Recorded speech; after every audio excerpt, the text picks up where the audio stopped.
Ассаламу алейкум туугандар. Кандайсыздар? Назарыңыздарда кайрадан эле Базар жок каналы. Бүгүн 2022 жылдын 17 апрели мен Кайынды шаарында турам. Ушул жерден мына ушул үй сатылып атыптыр. Азыркы чыгарылышта сиздерге ушул үй жөнүндө маалымат берем. Видеону өткөрүп жибербей аягына чейин күзөтүп туруңуздар. Азыр биринчи болуп келүү жолун түшүндүрөйүн. Андан соң толугураак маалыматты дагы берип баштайын туугандар. Мынакей туугандар, мен Кайынды шаарынын центринде турам. Бул жерге Бишкек шаарынан келген маршруткалар ушул жерге токтойт экен. Бишкекке чейинки аралык 70 километр, 80 сом менен сиздер шлагбаумдан ушул жерге чейин келе аласыздар. Сатылуучу үй ушул жерден Жуматай тарапка карап 1 километр бассаңыздар ошол жакта жайгашыптыр. Негизинен азыр оң тарапка басасыздар, сол тарапка басасыздар деген маалыматты бербейм, себеп дегенде бир аз оң тарап, сол тарапка бурулган жерлер көп экен. Азыр үйдүн алдынан эле баштайм. Адреси Калинина 27 үй туугандар. Мынакей туугандар, мен сатылуучу үйгө да жетип келип калдым. Бул сатылуучу үйдүн көчө тараптан көрүнүшү. Бардык жолду көргөзө келейин десем, оң тарапка, сол тарапка бурулган көчөлөр көп болгонго байланыштуу сиздердин башыңыздарды айланткым келген жок. Ушул жерден жанакы шаардан келген маршруткага чейинки аралык 1 километр болот экен. Үй жөнүндө айтсак, тышкы тараптан блок менен тосулган, көрүп турганыңыздардай ворота орнотулган туугандар. Ал жактан кичинекей эшик бар экен, ал жактан малдар кирип чыгып туруусу үчүн отдельный эшик кылып коюштур. Андан ары Бишкек шаарга чейинки аралык 70 километр деп айтты ээси, жана айткандай эле. Андан ары короосуна кирели. Мектеп, садик, мечит баары бар экен, больница, школа деле бар экен туугандар. Бул шаар болгонуга байланыштуу бул жерден чыкпай эле көптөгөн ушундай жумуштарыңызды бүтүрсөңүздөр болот экен, больница, башка жумуштарды. Анан үй жөнүндө айтсак, үй өзү узун турасы 9 10, стенасы жыгачтан болгон экен туугандар. Финский үй экен, жыгачтан, анан ички тарап, тышкы тараптары утеплять этилген. Кыскасы, финский үй кандай болот? Уста туугандар болсо комментарийге жазып кетиңиздер. Үй финский. Так, андан ары документтер боюнча баары бар. Суу, свет, отопление, котел менен иштейт, канализациянын суулары, септикке куюлат азырынча. Может, бир аздан кийин канализация деле келип калаттыр. Бул жер шаар экен туугандар. Анан бул жакта гараж, времянка жана башка помещениялар. Алды тарабына көптөгөн эле мына машина батат, бир 2 машина батат экен, баткандай көрүнөт. Алды тарабы стяжка туугандар. Азыр биринчи болуп сиздерге ички тараптарын көргөзөйүн, үйдүн ички тараптарын көргөзөйүн, андан соң чыгып бул жакта калган маалыматтарды берем. Киргенде эле мындай жаккан навестин ылдый тарабында үйгө кирүүчү лестница. Үйдүн негизги эшиги мына ушундай темирден болгон эшик экен туугандар. Андан ары түз эле кирсек, коридор, полу жыгачтан болгон пол, дуалдары МДФ, потолок пластика. Анан бул жагынан пластик терезелер орнотулган туугандар. Түз өтүп кетсек, паровой отоплениянын котелу жайгашкан бөлмө, андан өтсөк душ. Азыр сиздерге биринчи бул жактагы чоң бөлмөлөрдү көргөзөйүн, андан соң аларды да көргөзүп кетем. Мындан кийин оң тарапка бурулсак, дагы бир коридор. Бул коридордон биз 4 бөлмөгө өтүп кете алат экенбиз. Азыр биринчи болуп оң тараптагы могу залды көргөзөйүн. Узун турасы 4,5 × 4,5. Потолок, натяжной потолок, гипсокартон экен. Дуалдары обой. Ушул тараптардан пластик терезелер орнотулуптур. Паровой отоплениянын батареялары да орнотулган. Кайсы тарап экенин айтайын десем, башым айланып калды. Бул Кайындыга биринчи жолу келип атышым туугандар. Тоо тарап, түштүк тарап дейин десем, айта албай койдум. Чыгыштар окшойт менин оюмча. Бул жак чыгыштар окшойт. Мына ушундай көрүнүштө. Андан ары ушул эле чоң бөлмөдөн түз өтсөк, ал жакта детский бөлмө бар экен. Ал жактын деле дуалы обой, потолок, гипсокартон. Чыгыш тараптан пластик терезе орнотулуптур. Мына ушундай көрүнүштө кээ бир маалыматтарды өзүңүздөр деле көрүп байкалсаңыздар болот. Көп эзилбей, бат-бат маалыматын берейин, туугандар. Кандай дейсиздер, комментарийге өзүңүздөр жазып кетиңиздер. Андан ары кайра эле коридорго чыгып, түз өтсөк, бул жакта бир мындай бөлмө бар экен дагы. Узун турасы 3× 4. Батыш тараптан пластик терезе орнотулган. Потолок, натяжной потолок. Окей, мына ушундай көрүнүш. Менин оюмча бул бөлмө спальня окшойт. Окей.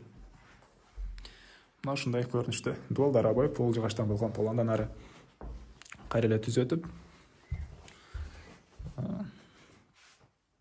оң тарапка кайрылсак, бул жакта дагы бир мына ушундай бөлмө жайгашыптыр. Узун турасы 3x3. Потолок натяжный потолок, гипсокартон экен туугандар. Ушундай көрүнүштүү. Андан ары түз кайра эле коридорго чыгып, оң тарапка кайрылсак, бул жакта паровой отоплениянын котел жайгашкан бөлмө экен. Мына ушундай көрүнүштүү. Мен оюмча көмүр менен иштейт окшойт. Андан ары түз өтсөк,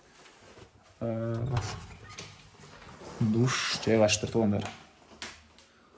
Мынакей Аристон менен жылыйт суусу, потолок пластика, дуалдары, анан полу кафель экен. Батыш тараптан бир форточка орнотулду туугандар. Мына ушундай көрүнүштүү.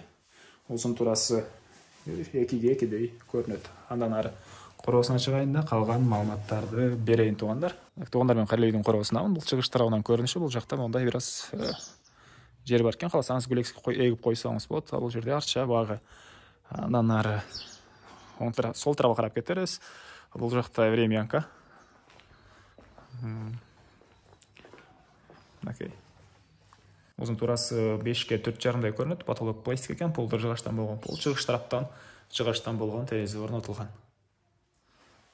Андан ары, андан кийинки бөлүм бул жак склад окшойт. Мен оюмча карайыкчы. Так, да, бул жак склад. Үй буюмдары, банка, мындай-мындайлар сакталат экен туугандар. Андан кийинки бөлмө.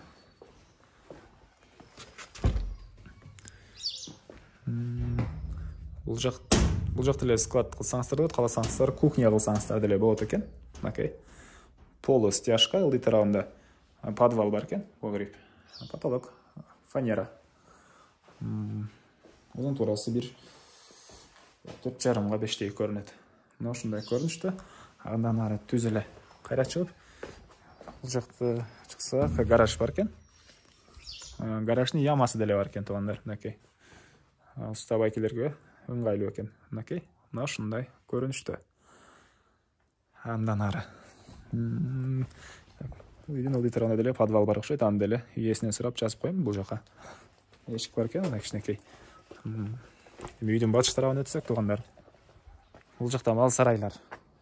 Бул жакта жаз жай айларында мал кароочу сарайлар. Окей. Жакка ээси 2 үй, 3 үй батат деп айтты окшойт жанач. Келсеңиздер өзүңүздөр деле байкалсаңыздар болот. Мынакей. Жазгы мал сарай. Бул жерге 3 үй байланат окшойт. Анан бул жайга билбейм, майда мал байлайсыздарбы, эмне кыласыздар, өзүңүздөр келип көрсөңүздөр болот. Андан ары бул үйдүн батыш тараптан көрүнүшү болуп калат. Мынакей. Бул жакта кышкы мал сарай да бар экен. Тандыр да даяр экен туугандар. Нанды өзүңүздөр жаап кенен жибересиздер. Анан бул жака келген жол тротуар куюлган. Мынакей. Анда айта кетейин. Үйдүн алды тарабында мондай бактар деле бар туугандар. Бул жакта жер жемиш эгүү үчүн жер. Кошуналар менен граница зымтор жана мондай жыгачтар менен тосулган. Строй материалга жарап калган теректер деле бар экен. Азыр силерге кышкы мал сарайдын ички тарабын көргөзөйүн. Окей, бул жак кышкы мал сарай. Үйдүн стенасы жыгач дедим го, ошол жанакы поезд жолдого коюла турган жыгачтардан экен туугандар. Ошол материал ушундай экен. Бул жакта мына мал сарай. Ылдый тарабына жыгачтар коюлган. Бул жакта дагы бир торпоктор үчүн окшойт, менин оюмча, музоолор үчүн. Бул жактарды көргөздүм, бул жерден суу чыгат, мынакей. Көрүп турасыздар. Ал жакта үйдүн тышкы тарабында туалет. Анан бул жагда дагы бир отункана. Же болбосо кыскасы ушундай жер бар экен, отункана болуш керек менин оюмча. Үйдүн тышкы тарабында туалет. Кошуналар менен болгон границаларды өзүңүздөр көрүп байкап турсаңыздар керек. Жердин аянты 8 сотук. Сиздерге үй ээси ушул жерден келсеңиздер 8 сотук жерди ажыратып бере алат. Эми үйдүн арты тарабына өтөлү. Бул жерде бир тооканасы бар сыяктуу жер бар экен. Тоокана же башкабы же торпоктордун жай айларына туручу жери. Мынакей. Анан бул үйдүн арты тарабынан көрүнүшү. Малды сиздер бул жактан алып чыгып, тиги отдельный эшик менен көчө тарап калып чыгат экенсиздер. Бул жак менен алып кетет экенсиздер. Үйдүн алды тарабы жаман болбойт. Ушундай. Бул жерде да көмүркана бар экен. Көмүрдү деле бул эшик менен алып келет экенбиз. Эми Бул үйдүн баасына 2.100.000 деп атышат туугандар. Сүйлөшүүлөр болот. Эс номерине экранга калтырам. Звонок кылып сүйлөшүп көрүңүздөр. Анан варианттар шаардан квартира же болбосо тамдарга алмашуулар болот экен. Аны эси менен звонок кылып сүйлөшүп көрүңүздөр. Анан ушул видеону туугандар достор менен, группалар менен бөлүшүп койсоңуздар, үй сатуучуга, мага, анан кимдир бирөө ушул сыяктуу үй издеп жүргөн болсо, ошол адамга 3 адамга сиздер чоң жардам берген болосуздар. Андыктан достор менен, группалар менен бөлүшүп коюңуздар. Анда мен сиздер менен коштошом. Кийинки чыгарышка чейин саламатта калыңыздар.